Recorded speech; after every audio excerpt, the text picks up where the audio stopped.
निवडणुकीआधीच महायुतीत वादाची ठिणगी। ठाणे महापालिका भाजप जिंकणार? शिंदेंना बालेकिल्ल्यातच भाजपनं घेरलं। ठाणे जिल्हा हा उपमुख्यमंत्री एकनाथ शिंदेंचा बालेकिल्ला, पण या किल्ल्याची तटबंदी हळूहळू ढासळत चालली की काय असं चित्र दिसू लागलंय।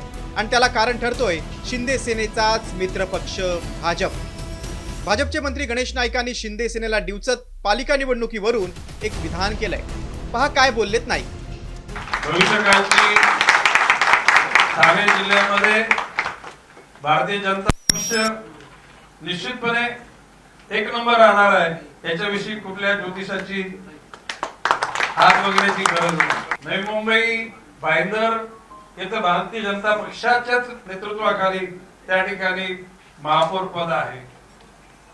कल्याण डोंबिवलीमध्ये सुद्धा यावेळेला भारतीय जनता पक्षच त्या ठिकाणी नेतृत्वावर आहे। मात्र हे काही पहिल्यांदा घडलेलं नाही। आठवडाभरापूर्वीच नाईकांनी मुख्यमंत्री पदावरून शिंदेंना डिवचलं होतं। त्यानंतर शिंदेंनीही नाईकांना प्रत्युत्तर देत 232 आमदार आपल्याच नेतृत्वात निवडून आल्याचा टोला लगावला होता। बाब अशी की प्रत्येकाच्या नशिबाची लॉटरी लागते का त्याला, आणि एका लॉटरी लागते, आनंद आहे गोष्टीचा। पण माझं म्हणणं आहे की कमवल्याला टिकवता आलं पाहिजे। काय बोललो मी?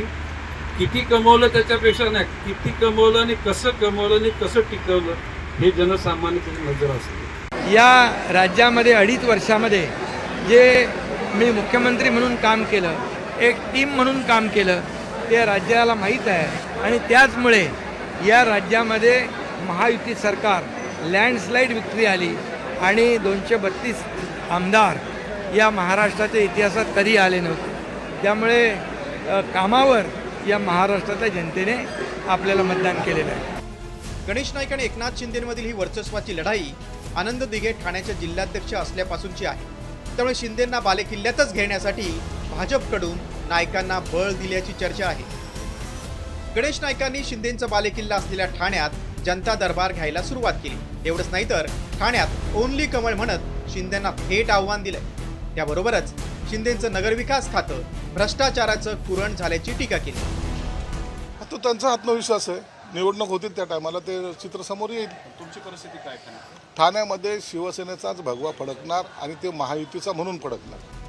ठाण्यातील वर्चस्वाच्या लढाईमागे महापालिका निवडणुकीतील विजयाचं गणितही अवलंबून आहे। ठाणे जिल्ह्यात एकूण 6 महापालिका येतात। त्यात नवी मुंबई, ठाणे, उल्हासनगर, कल्याण डोंबिवली, मीरा भाईंदर आणि भिवंडी निजामपूर महापालिकांचा समावेश आहे। मुंबईलगतच असलेल्या ठाणे जिल्ह्यात मोठा औद्योगिक पट्टा आहे, त्यामुळे रोजगार आणि आर्थिकदृष्ट्या ठाणे सधन आहे। मुंबई महापालिकेनंतर ठाणे जिल्ह्यातील महापालिकाही ताब्यात घेण्याच्या दृष्टीनंच शिंदे सेना आणि भाजप या 2 मित्रपक्षांमध्ये कुरघोडीचं राजकारण सुरू असल्याची चर्चा आहे। विकास काटे, साम टीव्ही न्यूज, ठाणे। आता isakal.com आहे देशातील नंबर 1 ची मराठी न्यूज वेबसाईट।